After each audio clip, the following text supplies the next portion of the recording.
इस वीडियो में हम क्लास 9th सोशल साइंस की प्रश्न बैंक 2022 के चैप्टर नंबर 2 के इम्पोर्टेंट क्वेश्चंस को समझेंगे।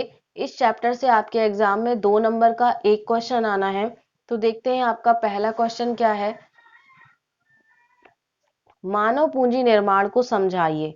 तो आंसर है, जब विद्यमान मानव संसाधन को और अधिक शिक्षा तथा स्वास्थ्य द्वारा और विकसित किया जाता है तो हम इसे मानव पूंजी निर्माण कहते हैं, जो भौतिक पूंजी निर्माण की ही भांति देश की उत्पादक शक्ति में वृद्धि करता है। मतलब मानव संसाधन यानी कि जब मानव को और अधिक शिक्षा दी जाती है और उनका स्वास्थ्य बेहतर किया जाता है, उनको और अधिक विकसित किया जाता है, तो इसे ही मानव पूंजी निर्माण कहते हैं। और यह पूंजी भौतिक पूंजी की भांति ही देश की उत्पादक शक्ति में वृद्धि करती है। मतलब लोग अधिक पढ़े लिखे होंगे, स्वस्थ होंगे, विकसित होंगे तो देश और ज्यादा विकसित होगा, उसकी उत्पादक शक्ति बढ़ेगी।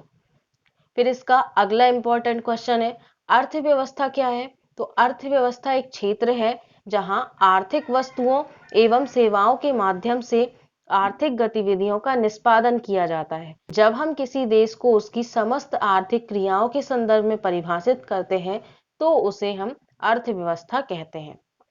तो अर्थव्यवस्था क्या है, एक ऐसा क्षेत्र है जहां आर्थिक वस्तुओं और सेवाओं के माध्यम से आर्थिक गतिविधियों का निष्पादन होता है। फिर अगला इंपॉर्टेंट क्वेश्चन है, प्राथमिक व द्वितीयक क्षेत्र के उदाहरण दीजिए। तो प्राथमिक क्षेत्र में प्रकृति प्रदत्त पदार्थों के उपयोग तथा उसके संरक्षण से संबंधित क्रियाएं शामिल होती हैं। मतलब ऐसा क्षेत्र जहां पर प्राकृतिक वस्तुओं का उपयोग किया जाता है और उनका संरक्षण करने का कार्य किया जाता है, प्राथमिक क्षेत्र कहलाता है। जैसे कृषि, वानिकी, पशुपालन। अब कृषि प्राकृतिक होगी, उसे हमने तो नहीं बनाया है, ठीक है, तो वो प्राकृतिक है, हम उसका उपयोग करते हैं और संरक्षण भी करते हैं। इसी प्रकार से पशुपालन, पशुओं को पालते हैं, उनका संरक्षण करते हैं। और वानिकी मतलब पेड़ पौधे, तो पेड़ पौधे भी प्राकृतिक होते हैं। तो ये सब प्राथमिक क्षेत्र के अंतर्गत आते हैं। फिर इसमें अगला है द्वितीयक क्षेत्र। तो इस क्षेत्र की वस्तुएं सीधे प्रकृति से उत्पादित नहीं होती है, वरन उन्हें मानवीय क्रियाओं के द्वारा निर्मित किया जाता है। मतलब द्वितीय क्षेत्र के अंतर्गत वे सभी वस्तुएं आती हैं जिन्हें सीधे प्रकृति से उत्पादित नहीं किया जाता है, बल्कि उन्हें मानवीय क्रियाओं के द्वारा निर्मित किया जाता है। मतलब हम कह सकते हैं कि इस क्षेत्र के अंतर्गत हम कच्चे माल का उपयोग करते हैं।